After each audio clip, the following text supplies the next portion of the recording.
Vega on hand with us here this morning. So it's Jack, Aaron, and Felix, along with Natalie. And joining us, birthday boy, Representative Ross Spano on board here. And happy birthday.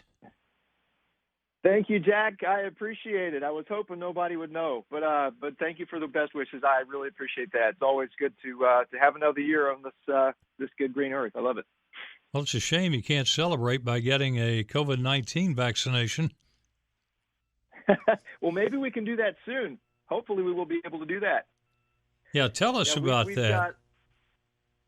Yeah, absolutely. Thanks for having me on to talk a little bit about it. Yesterday, I was on a conference call with the vice president and got some great news, actually. Even though the mapping of this virus took place only 5 months ago in February, we are now in Phase III, which is the human clinical trial portion of any medication before it's approved.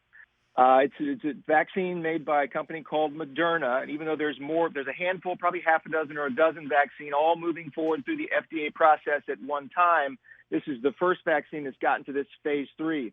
It's shown to be effective in producing antibodies in all 45 patients tested so far.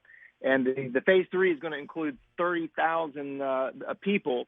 And I am so optimistic that we're going to be able to get this vaccine approved by the FDA soon. And also want to, as a backdrop, remind everybody that as part of the CARES Act, we approved something called Operation Warp Speed, which means that we are actually producing these vaccines consistently or while we are getting the FDA approvals process. So typically, you would have to get the FDA approval and then begin ramping up production of the vaccine. We felt like it was important to make sure these vaccines were on the market as quick as possible to begin production while the vaccine was being approved. So we'll be able to, I'm optimistic if this vaccine is shown effective and the FDA approves that we will have a vaccine on the market this fall, which is going to be very, very encouraging. I'm hopeful that everybody is encouraged by that and we'll kind of be able to get back to normal and get our economy going on full steam here shortly.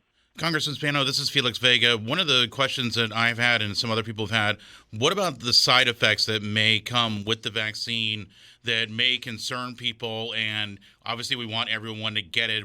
How are we going to deal with that? And are they really serious in terms of the long-term effects that they may see?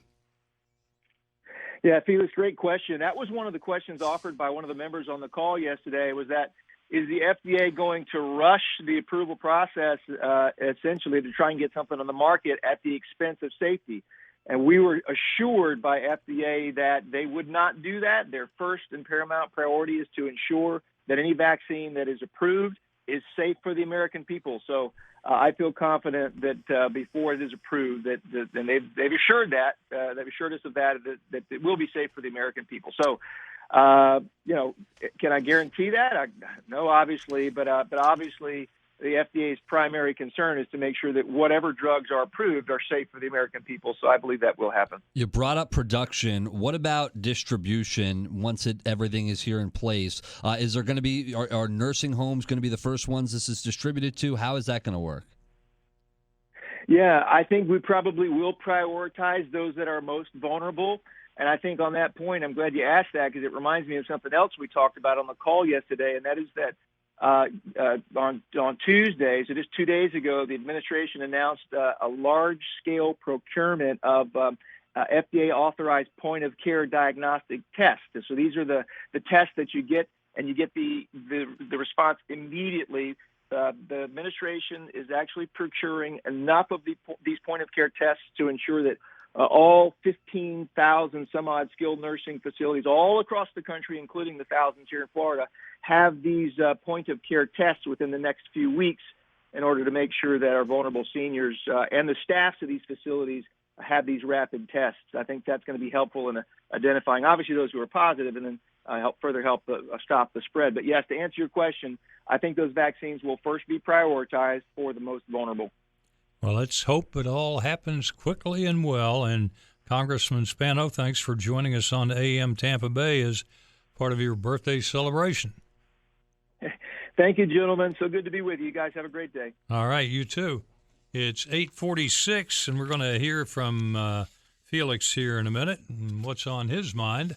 First, we go to the newsroom and Chris Trinkman.